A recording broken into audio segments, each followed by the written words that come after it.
जी अस्सलाम वालेकुम ट्रेडर, क्या हाल है? ठीक है। चलिए जी, गोल्ड को देखते हैं।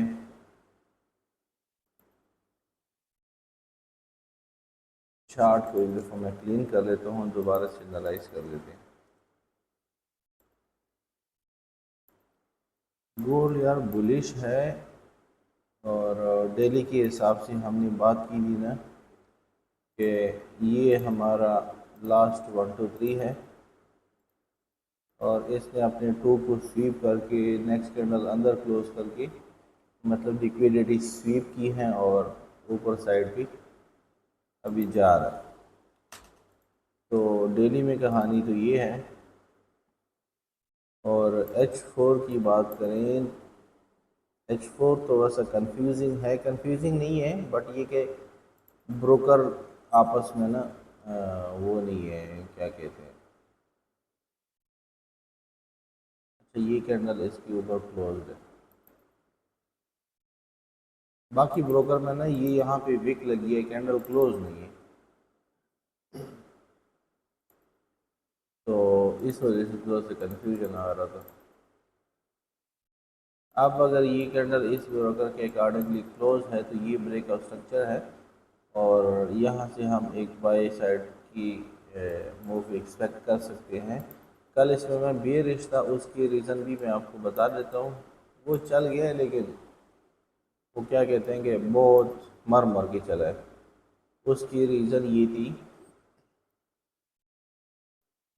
कि कुछ ब्रोकर पे ना ऊपर लिक्विडिटी स्वीप थी और स्ट्रक्चर ब्रेक नहीं था। ओंडा पे तो ब्रेक है, ओंडा पे तो मैंने अभी देखा। तो H1 में इसे ये कहानी की थी, 1 2 3 4 और 5। मैं चाह रहा था कि इस एरिया से सेल हो कि ये लिक्विडिटी स्वीप कर दे 34 30 तक या 35 का जो जोन बनता है ना H4 वाला, ये वाला, ये 35 से लेके 45 तक ये पूरा ही जोन है। मैं चाह रहा था कि मतलब इसमें मुझे मिले और वहाँ से फिर मैं बाई देखूँ। अब इस एरिया पे ये मार्केट आई है, ये आप देख सकते हैं। एक कैंडल ऊपर, ये इसकी बात कर रहा हूँ, दूसरी कैंडल इन, ठीक है। तो अब देखो ना, यहाँ तक आया है लेकिन ये कि मैं तो खैर यहाँ पे 70 पे निकल गया था क्योंकि मुझे आइडिया हो गया था जैसे ये कैंडल क्लोज हो गई ना तो ये मार मार के जब आया तो ये दोबारा वीक को जब टेस्ट करा तो मैं यहाँ पे निकल गया। अच्छा, तो कल तो हम मतलब यहाँ पे माइनस स्ट्रक्चर 5 की कंप्लीट थी, माइनस स्ट्रक्चर जो है वो शिफ्ट हो गया था। यार आज की सिचुएशन ये है ना, क्लियर कट बाय है, क्लियर कट बाय है, कोई भी टाइम फ्रेम आपको सेल नहीं कह रहा। तो H1 यहाँ पे आपको बेशक ब्रेकअप स्ट्रक्चर कर दो, चेंज ऑफ कैरेक्टर कर दो, जो भी कर दो ना, तो ये लास्ट इंटरनल 1 2 3 है और इस डिमांड से अभी ये गोल्ड उठा है, ये ठीक है। अच्छा, मेरी नज़र इस पे थोड़ी सी लेट पड़ी है। और मैं देख रहा था, मैं चाह रहा था कि ये कम से कम लो तक आए तो फिर इसको मैं बाई कर देता हूँ। ये एक सपोर्ट है, ठीक है। तो इसको ना मैं M1 में देख रहा था कि M1 में मुझे कोई स्ट्रक्चर शिफ्ट मिल जाए तो इसको मैं फिर बाई करता हूँ। और आप ये देखें, M1 का स्ट्रक्चर ये है, यहाँ पे ब्रेक हुआ है, ये देखें। इसने दोबारा टेस्ट करने का मौका ही नहीं दिया। यहाँ पे जब ये दो कैंडल ऊपर क्लोज हुई ना, कम से कम इस एरिया तक भी आता ना तो फिर मैं इसको बाई करता, लेकिन ये कि इसने टेस्ट करने का मौका ही नहीं दिया। अब देखो यहाँ पे दोबारा इसने ब्रेक कर दिया, तो अभी यहाँ पे तो बाई नहीं कर सकते क्योंकि ऊपर ये रेजिस्टेंस पड़ा हुआ है। तो अभी वेट करते हैं, या तो ऊपर वाले रेजिस्टेंस का ब्रेक हो जाए उसके बाद हम बाई करेंगे। लेकिन सिंपल सी कहानी ये है यार कि H4 भी आपका बुलिश है, जैसे सर मैंने आपको बता दिया ये, ठीक है। जब तक ये लो होल्ड है ना, 3350 का लो जब तक होल्ड है तो गोल्ड आपका बुलिश है। और H1 में भी इसकी स्ट्रक्चर आज की दोबारा शिफ्ट कर दी तो आज का ट्रेंड मोस्ट प्रोबेबली कि ये बुलिश ही रहेगा, ठीक है। अब यहाँ पे कुछ है, रेजिस्टेंस काफ़ी है। देखते हैं कि अगर हमारे पास कोई और अपॉर्चुनिटी जो है ना वो मिलती है तो हम इसको अप्लाई करने की कोशिश करेंगे। ये जी सिंपल सी एनालिसिस है गोल्ड की। अब जाते हैं बीटीसी को, बीटीसी में भी देख देते हैं। बीटीसी में भी कल वो क्या कहते हैं कि एक बड़ी एक अपॉर्चुनिटी मिस हो गई थी, बिल्कुल पिन टू पिन मिस हो गई थी। लिमिट पे लगा हुआ था लेकिन नहीं चला, तो बस नहीं चला तो फिर क्या कर सकते। अब डेली के हिसाब से तो मैंने आपको बताया था ना कि ये इसका लेवल है, यहाँ पे ब्रेक हो रहा है, इसने टेस्ट कर दिया। अब इसका टारगेट ये है, अब ये कब जाता है, किस तरह जाता है, वो इसकी मर्ज़ी, ठीक है, लेकिन टारगेट इसका हाई तक है। यहाँ से जो वेव जाती है ना वो हाई तक है। अच्छा, अभी H4 में आ जाए ना, H4 में हमने ये बात की थी कि यहाँ पे चेंज ऑफ कैरेक्टर हो गया है, ठीक है। H4 का जो स्ट्रक्चर है वो यहाँ से मैंने ट्रेड भी ली थी कुछ दिन पहले, आप लोगों को बताया था। अब H4 में ये है, इसको मैं थोड़ा सा अगर रिमूव कर दूँ और इसको भी रिमूव कर देता हूँ। H4 में कहानी ये है ना, अब ये देखिए इसने ऊपर पिन टू पिन टेस्ट कर दिया है लेकिन क्लोजिंग नीचे है, मतलब ब्रेकअप स्ट्रक्चर नहीं है। तो अभी इधर यहाँ पे रेंज कर सकते हैं। अब लेकिन दोबारा इसमें 2 की 3 के अंदर H4 की बनाई, दोबारा नीचे आ सकता है, ठीक है, इसी लो तक भी आ सकता है, हो सकता है इसी रेख भी दोबारा टेस्ट कर दे। अगर यहाँ पे हायर हाई बनना मतलब यहाँ पे कैंडल क्लोज होती ना, हायर हायर बन जाती, तो फिर हम इसमें अगेन बाय देखते। क्योंकि यहाँ पे अभी इसने कैंडल क्लोज नहीं की, विक टू विक टेस्ट कर दिए है, ये किस्म का डबल टॉप बनाया और नीचे आ रहा है।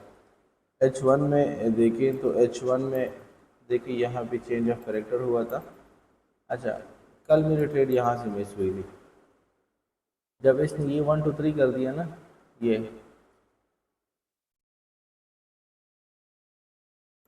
एक सेकंड, इस ब्रोकर में थोड़ा सा आई थिंक इशू है, लेकिन खैर इस ऑर्डर ब्लॉक पे मेरा वो पड़ा हुआ था, ये जो इनकमिंग मेल है ना, यहाँ पे मेरा पड़ा हुआ था लिमिट। इसलिए देखिए विक को टेस्ट कर दिया, विक को टेस्ट करके मार्केट वहाँ से जनाब नीचे आने का नाम ही ना ले। तो कभी कभी इस तरह भी होता है। और ये आप देखें तो ये 1 2 और ये 3 है, क्योंकि ये गल्फ है, 3 है, तो यहाँ पे ना आपका जो इनकमिंग मेल है वो बुलिश साइड पे शिफ्ट है।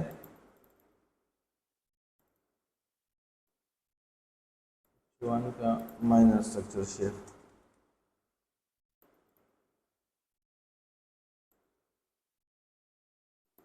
ये एक एरिया है H1 का, ठीक है। और अगर हम अभी छोटे टाइम फ्रेम में जाएं, यार ये इस एरिया पे ना 1,14,647, इसके ऊपर 2 कैंडल क्लोज हो जाए ना M15 का, तो इसको दोबारा टेस्ट करने दो और फिर आप एक बाई की एंट्री एग्जीक्यूट कर सकते हैं, ठीक है। तो और टारगेट इसका ना स्मॉल रख दो, बेशक यहाँ तक रख दो या यहाँ तक रख दो। उसकी रीज़न मैंने आपको H4 में बताई। तो जैसे H4 का एरिया ऊपर से ब्रेक होगा तो उसके टेस्ट में हम फिर मज़ीद टारगेट को बढ़ा सकते हैं।